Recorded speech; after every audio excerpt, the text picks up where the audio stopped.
Ave María Purísima, el ángel del Señor anunció a María: He aquí la esclava del Señor.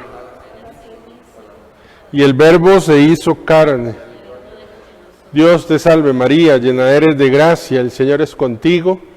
Bendita eres entre todas las mujeres y bendito es el fruto de tu vientre, Jesús.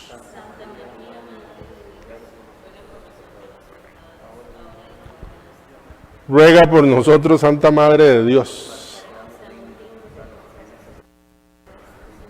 En el nombre del Padre, del Hijo y del Espíritu Santo, que la misericordia de Jesucristo el Señor esté con cada uno de ustedes.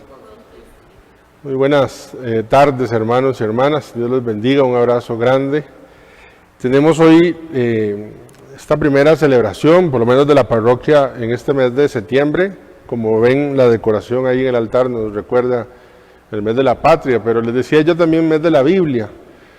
Ayer ya fue primero, entonces yo espero que ayer ya haya leído usted un versículo, unos versículos de la Biblia, por lo menos, o al menos durante el mes de septiembre, que nos recordemos que, así como usted en la noche seguro pone a cargar su celular porque quiere que la batería esté cargada el día de mañana, así también pues recargar nuestra alma con la palabra de Dios. Vamos a reconocernos necesitados del amor y de la misericordia de Dios en un momento de silencio.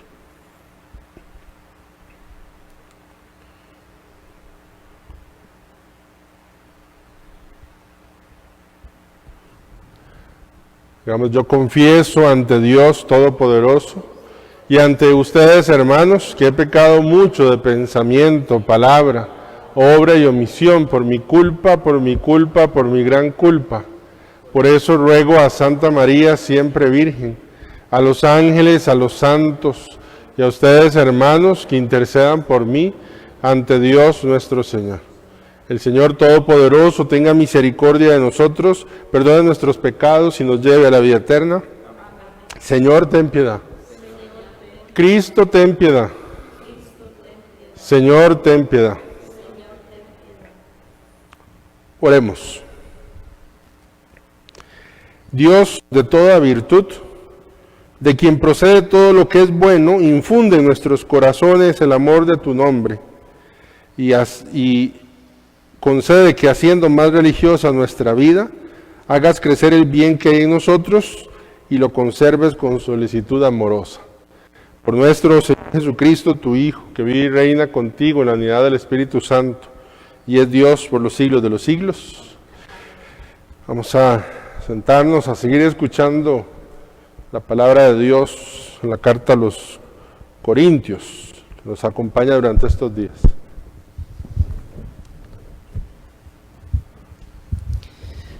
Lectura de la primera carta del apóstol San Pablo a los Corintios.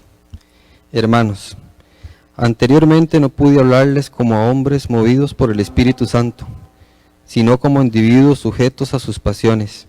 Como a cristianos todavía niños, les di leche y no alimento sólido, pues entonces no lo podían soportar. Pero ni aún ahora pueden soportarlo, pues sus pasiones los siguen dominando. Porque mientras haya entre ustedes envidias y discordias, ¿no es cierto que siguen sujetos a sus pasiones y viviendo en un nivel exclusivamente humano? Cuando uno dice, yo soy Pablo, yo soy Apolo, ¿no proceden ustedes de un modo meramente humano? En realidad, ¿quién es Apolo y quién es Pablo? Solamente somos servidores, por medio de los cuales ustedes llegaron a la fe, y cada uno de nosotros hizo lo que el Señor le encomendó. Yo planté, Apolo regó, pero fue Dios quien hizo crecer. De modo que ni el que planta ni el que riega tiene importancia, sino solo Dios, que es quien hace crecer. El que planta y el que riega trabajan para lo mismo. Si bien cada uno recibirá el salario conforme a su propio trabajo, así pues nosotros somos colaboradores de Dios y ustedes son el campo de Dios, la casa que Dios edifica. Palabra de Dios. Al Salmo respondemos, dichoso el pueblo escogido por Dios. Dichoso el pueblo escogido por Dios. Feliz la nación cuyo Dios es el Señor. Dichoso el pueblo que escogió por suyo. Desde el cielo el Señor atentamente mira a todos los hombres. Dichoso el pueblo escogido por Dios. Desde el lugar de su morada observa a todos los que habitan en el orbe. Él formó el corazón de cada uno y entiende sus acciones. Dichoso el pueblo escogido por Dios. En el Señor está nuestra esperanza, pues Él es nuestra ayuda y nuestro amparo. En el Señor se alegra el corazón y en Él hemos confiado. Dichoso el pueblo escogido por Dios.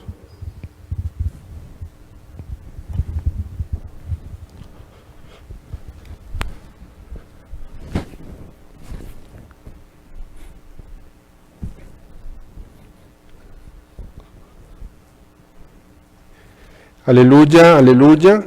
El Señor me ha enviado para anunciar a los pobres la buena nueva y proclamar la liberación a los cautivos. Aleluya, aleluya. El Señor esté con ustedes. Lectura del Santo Evangelio según San Lucas. En aquel tiempo, Jesús salió de la sinagoga y entró en la casa de Simón. La suegra de Simón estaba con fiebre muy alta y le pidieron a Jesús que hiciera algo por ella. Jesús, de pie junto a ella, mandó con energía a la fiebre y la fiebre desapareció. Ella se levantó enseguida y se puso a servirles. Al meterse el sol, todos los que tenían enfermos se los llevaron a Jesús y él, imponiendo las manos sobre cada uno, los fue curando de sus enfermedades. De muchos salían también demonios que gritaban: tú eres el Hijo de Dios. Pero él les ordenaba enérgicamente que se callaran porque sabían que él era el Mesías. Al día siguiente se fue a un lugar solitario y la gente lo andaba buscando. Cuando lo encontraron quisieron retenerlo para que no se alejara de ellos, pero él les dijo: también tengo que anunciarles el reino de Dios a las otras ciudades, pues para eso he sido enviado. Y se fue a predicar a las sinagogas de Judea. Palabra del Señor. Por las palabras del Santo Evangelio.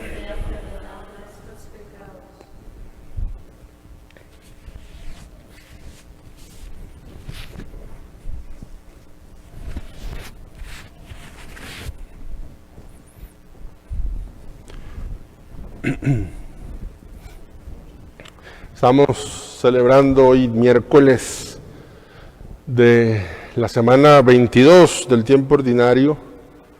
Les decía el otro día que nos está acompañando ahora San Lucas. Este ciclo de entre semana hemos pasado de Mateo ahora al evangelista Lucas. Quiero mencionar alguna cosa de cada uno de los textos que hemos escuchado. Muy bello, o sea, yo sé que algunas personas me dicen: padre, usted siempre dice lo mismo, pero es que de verdad, de la palabra de Dios tan profunda, tan rica, que uno de un versículo puede sacar cualquier cantidad de cosas. Y a veces es complicado, ¿verdad? De pronto la predicación, uno hacia dónde encaminar la reflexión. Dice el texto de los Corintios que hemos escuchado. Dice: como a cristianos, Pablo le está hablando a la comunidad de Corintios que él había fundado. Una comunidad más o menos fundada por allí del año 55, en un contexto muy difícil como era la ciudad de Corinto. Pero entonces está diciéndole Pablo: como a cristianos todavía niños, les di leche y no alimento sólido, pues no lo podían soportar entonces. ¿Cuándo entonces? Al inicio, cuando fundó la comunidad, dice, él es consciente de que el alimento que les dio pues no era un alimento sólido, apenas eran un poquito de leche porque eran unos bebés que no podían soportar todavía. Entonces dice, pero ni aún ahora pueden soportarlo, pues sus pasiones lo siguen dominando. O sea, lo que está diciendo Pablo es: cuando yo estuve aquí 1 año y medio y ustedes eran unos bebés que no podían un alimento tan fuerte, por eso les di leche. Ahora han pasado unos años y resulta que siguen siendo bebés, no pueden soportar. ¿Por qué? Porque siguen atados a sus pasiones. Y yo pensé que Pablo aquí nos podía regalar la diferencia entre la infancia espiritual y la inmadurez espiritual. Yo pensé que podíamos entonces meternos un momentito en esta diferenciación que hace San Pablo, porque a pesar de que habla como niños, ¿verdad? Le dice que le dio de comer como niños, también les reclama que no han podido crecer. Entonces, una cosa es la infancia espiritual y una cosa es la inmadurez espiritual. ¿Qué es la inmadurez espiritual? Yo puse una imagen de Peter Pan, porque como sabemos en los cuentos, Peter Pan es aquel adulto que no quiere crecer, que juega como niño, se viste como niño, sueña como niño, en el sentido de las actitudes. ¿Cuál es una inmadurez espiritual? Dice San Pablo exactamente y estrictamente de la comunidad cristiana. Dice, una comunidad llena de envidias, una comunidad llena de discordias y una comunidad con problemas de pertenencia. Un signo de inmadurez espiritual justamente es eso.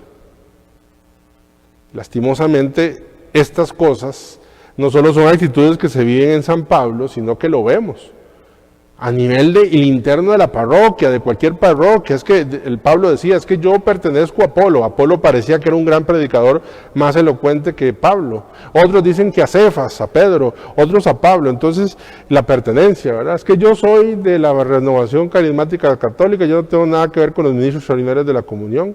Yo soy de la pastoral juvenil y yo no tengo nada que ver con la catequesis. Ese problema de pertenencia, y Pablo dice, cuando no se dan cuenta que ni siquiera es Pablo, que ni siquiera es Pedro, sino que el edificio es de Dios. ¿A quién pertenecemos? ¿A la renovación o a Cristo? ¿A quién pertenecemos? ¿Verdad?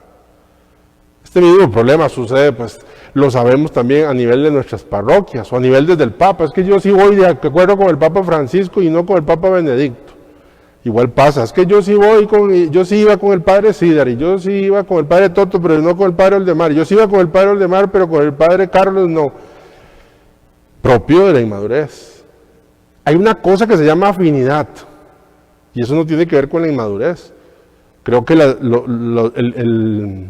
relaciones interpersonales nos hacen sentir que uno puede ser más afín a una persona u otra, y eso es lógico. Pero tiene que ver con la empatía y con la simpatía. Pero lo que está hablando Pablo no es de simpatía o empatía, está hablando de pertenencia, sabiendo que yo le pertenezco a Cristo. Atención, cuando hablamos de inmadurez, es de madurez por etapas. Yo estoy convencido que inmadurez es la palabra que más mal utilizamos a la hora de hablar. Cuando hay un niño que está jugando como niño, y a ese niño uno espera que se comporte como un adulto, normalmente al niño le dicen, es que este niño es muy inmaduro. No, cada etapa tiene una etapa de madurez. Ese niño es maduro con respecto a la etapa que está viviendo. La inmadurez tiene que ver con que si yo ya estoy en una etapa superior, me sigo comportando como una etapa inferior. Pero yo no puedo pretender que alguien es inmaduro porque no se comporta en la etapa que yo pensaría que me gustaría que estuviese. Ya lo decía yo el domingo, aquel ejemplo la señora, quería que ese muchacho con 4 minutos de estar en la iglesia se comportara igual con 40 años que ella tenía de estar en la iglesia. La madurez que él tenía era la madurez que podía ofrecer en ese momento. Entonces, esto es muy importante. Yo paso, por ejemplo, mi vida acá ha estado cerca de la pastoral juvenil y siempre tengo que estar escuchando, bueno, aquí en la parroquia todavía no tanto, pero siempre tenía que estar escuchando, es que la pastoral juvenil son unos inmaduros, me decían los señores ministros ordinarios de la comunión. ¿Cómo que inmaduros? Pues puede haber, sí, cierta inmadurez, pero normalmente se comportan con la alegría, con la rebeldía del propio de la edad. Entonces esto es importante que uno lo entienda en cuanto a la inmadurez. Pero lo que más me interesa es hablar de la infancia espiritual, porque Pablo nos está echando en cara de que somos, a la comunidad de Corinto, de que es inmaduro espiritualmente. Pero también la iglesia nos invita a la infancia espiritual. ¿Quién es, por lo menos para mí, la promotora de esta infancia? Porque vean que hablaba de niños, Santa Teresita del Niño Jesús. Ella que no podía, el camino perfecto de Teresa de Ávila, por eso ya se llama no Teresa, sino Teresita. No Teresa de Jesús, sino Teresita del Niño Jesús. Porque es ella, digamos, en esta infancia espiritual que así lo ve. ¿Qué es? Bueno, digamos dicho en dos platos, es tomar interiormente los modos de pensar y de obrar de los niños y conducirlos ¿verdad? En nuestra relación a todo con el Padre. Esa es la infancia espiritual. Digámoslo más claro todavía. Es transportar los rasgos de la infancia a nuestra alma y vivir bajo la mirada de Dios. Entonces, por ejemplo, Teresita habla de estas cualidades. ¿Qué es ser una persona con una infancia espiritual? Porque el niño tiene pequeñez y debilidad. Porque el niño es una persona pobre y es una persona sencilla. Y sobre todo, y por eso lo puso en rojo, porque el niño es una persona que se abandona. Más fácil todavía. ¿Qué posee un niño? ¿Qué posee un niño? Nada. Nada. ¿Qué conciencia tiene un niño que posee? Usted diría, padre, posee la ropita que tiene. No, ¿qué conciencia tiene de él un niño pequeño, recién nacido? Nada. No posee absolutamente nada. ¿Qué le falta a un niño? Nada. Digamos, hablando en el contexto del nacimiento de su papá y de su mamá. Es decir, si no posee nada un niño y no le falta nada, qué extraño, es porque entonces, por él mismo nada, sino que lo recibe absolutamente todo. Esto es básico para entender la infancia espiritual. El niño lo recibe todo. Todo lo recibe. Una persona de infancia espiritual es una persona que ha entendido el misterio de que todo lo recibe de Dios. Y por eso en su corazón, como dice Santa Teresita del Niño Jesús, hay confianza absoluta de que lo va a recibir todo del Padre, de la Madre y de quienes le aman. A mí normalmente no me gusta poner textos en las diapositivas, porque las imágenes ayudan un poco más, pero no puedo. O sea, yo intenté hoy en la tarde varias veces como poner una imagen para no decir, pero no puedo, porque los textos, para comprenderlos mejor, hay que leerlos. Dice Santa Teresita, para poder entender qué es la infancia espiritual, dice, estamos en un siglo de inventos. Recuerden, al final del siglo XIX. Hoy día no es necesario ya fatigarse en subir los peldaños de una escalera. Se acaba de inventar el ascensor. Teresita le toca ver el invento del ascensor. Por eso dice, estamos en una época de inventos. Ya no hay que cansarse subiendo una escalera. En las casas ricas hay un ascensor que lo sustituye con ventajas. ¿Verdad que sí? Es ventajoso. Si uno se monta y lo suben. Quiero también encontrar un ascensor para remontarme hasta Jesús, puesto que soy demasiado pequeña para subir por la ruda escalera de la perfección. ¿Qué belleza está diciendo? Teresita dice, yo me descubro que no soy perfecta como Teresa de Ávila, como San Juan de la Cruz, ¿verdad? El ascenso al monte, no puedo, dice Teresita. Yo lo que ocupo es un ascensor. Un ascensor. Que así como en las casas ricas suben a la gente, sí, yo ocupo un ascensor. Y sigue diciendo, el ascensor que me ha de subir al cielo son tus brazos, oh Jesús. Para esto no tengo ninguna necesidad de crecer.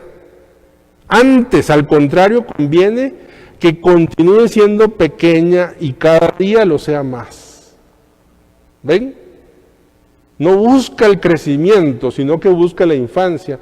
No busca la grandeza, sino busca la dependencia, la pequeñez, la sencillez y la pobreza.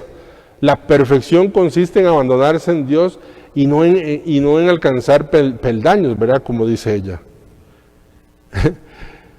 Es reconocer su nada, dice, esperarlo todo del buen Dios, como un niño pequeño lo espera todo de su Padre.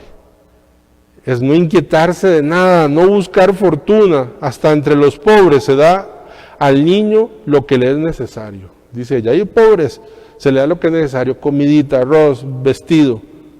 Pero en cuanto se hace mayor, su padre ya no quiere mantenerle más y le dice, trabaja ahora tú que tú puedes, tú te puedes bastar ya a ti mismo, le dice. Ve cómo ella siente que crecer es más bien irse desligándose del Padre. Y dice, para no oír jamás tales palabras, por eso no he querido ser nunca mayor, sintiéndome incapaz de ganarme la vida eterna del cielo. Para mí este es el camino, para Toto, Este es el camino que yo veo más viable para mí. De la perfección, del alcance. A mí me cuesta mucho. Si Dios no lo hace, ¿se acuerdan la oración que digo San Nicolás de Cló? Vacíame de mí y lléname de ti. Me parece que es un camino muy viable para todos nosotros. Me he quedado siempre pequeña, no teniendo otra ocupación que la de coser flores, las flores del amor y del sacrificio, y ofrecerlas al buen Dios para complacerle. El sacrificio en la pequeñez, en la infancia espiritual es muy importante. Teresita dice que cuando uno tiene que hacer algo y tiene muchas ganas de hacerlo y le pone mucho amor, eso es como ofrecerle una pepita de oro a Dios. Pero dice, si tengo que hacer algo y no tengo absolutamente ganas de hacerlo y lo hago, eso no es una pepita, eso es un diamante que uno le pueda hacer a Dios. Dice, porque habla del sacrificio. Dice, ser pequeño es también no atribuirse a sí mismo las virtudes que uno practica, ¿verdad? Creyéndose capaz de alguna cosa, antes bien reconocer que el buen Dios pone este tesoro de la virtud en la mano de su pequeño hijo para que se sirva de él cuando lo necesite, pero siempre es el tesoro del buen Dios. No tiene que gloriarse, y si encuentran una virtud, dice, es Dios que puso un tesoro para poder ofrecerlo a los demás. Para ir terminando esta parte de la infancia espiritual, dice, ¿cuál es el problema de la infancia espiritual? El desaliento. Eso lo ataca siempre, dice. Entonces, vuelve al ejemplo. Dice, me hace pensar que un pequeñuelo que comienza a sostenerse de pie, imagínense un bebé, un chiquito de esos que uno tiene que agarrarle los bracitos porque apenas está aprendiendo a caminar, pero todavía no sabe andar, queriendo llegar de todas maneras hasta lo más alto de la escalera. Imagínense una escalera y un bebé que apenas está sosteniéndose de pie. Para reunirse con su madre, levanta un piececito para subir el primer escalón. Trabajo inútil, dice. Siempre cae, sin poder levantarse, sin poder avanzar.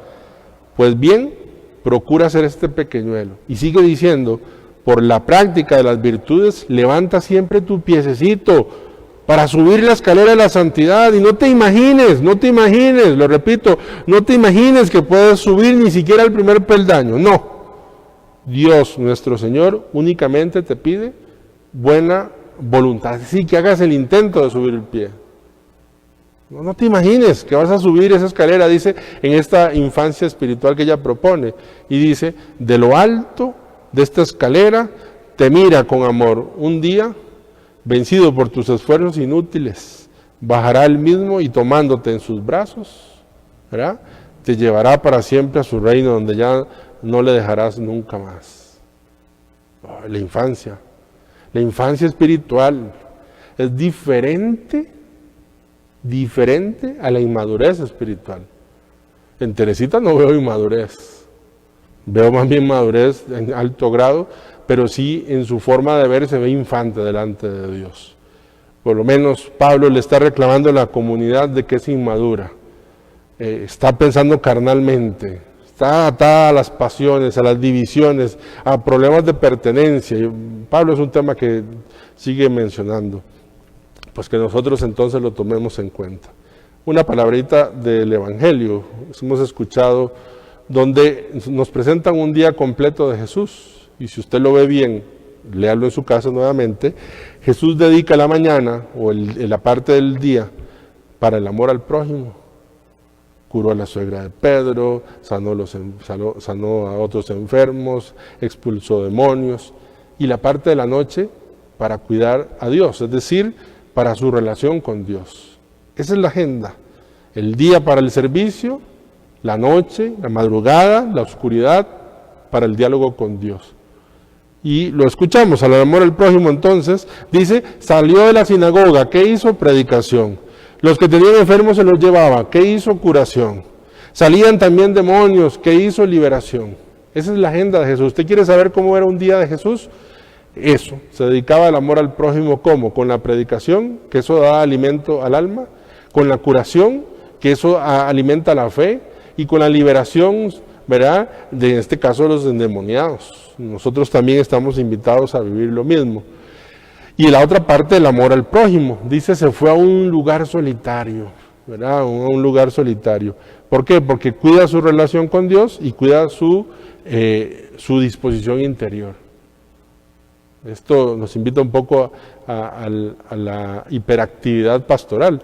Un texto, una frase que ya conocemos de San Francisco de Sales dice: reza diariamente durante media hora, excepto cuando estés muy ocupado. Entonces reza 1 hora.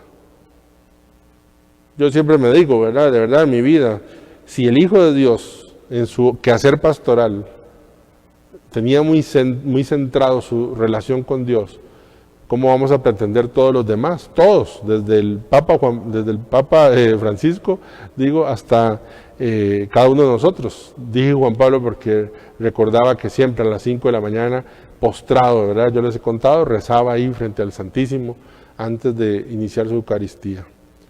Entonces reza diariamente, dice. Yo termino. Las suegras. Hoy Jesús cura a la suegra de Pedro. Hay tantos chistes en torno a las suegras, tantas cosas que vacilamos, yo mismo vacilo. Siempre se dice cuando oímos este texto de que Jesús le curó a la suegra de Pedro, que la gente vacila diciendo que por eso Pedro luego lo negó 3 veces, por haberle salvado a la suegra, ¿verdad? Y un montón de chistes que hay en torno a las suegras. Qué curioso.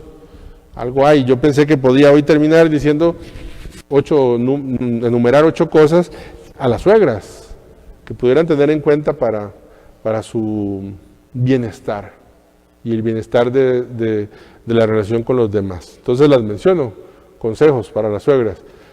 Usted era padre, usted es el menos indicado porque usted no tiene suegra, ¿verdad? No, pero atiendo a los que sí la tienen, sí. Y entonces conozco la diversidad. Digo las 8 cosas rápido. No juzgues desde tu impresión, suegrita. No te formes una idea de tu yerno, de tu nuera. No. Vas a sufrir con eso. Da la oportunidad de que la relación con la persona te ayude a constituirte una imagen. Normalmente los yernos y las nueras inician el partido perdiendo porque dependiendo de la consistencia emocional de la suegra o del suegro, pues metemos los suegros también, ya la persona es el enemigo, que me viene a quitar a mi hija, que me viene a quitar a mi hijo.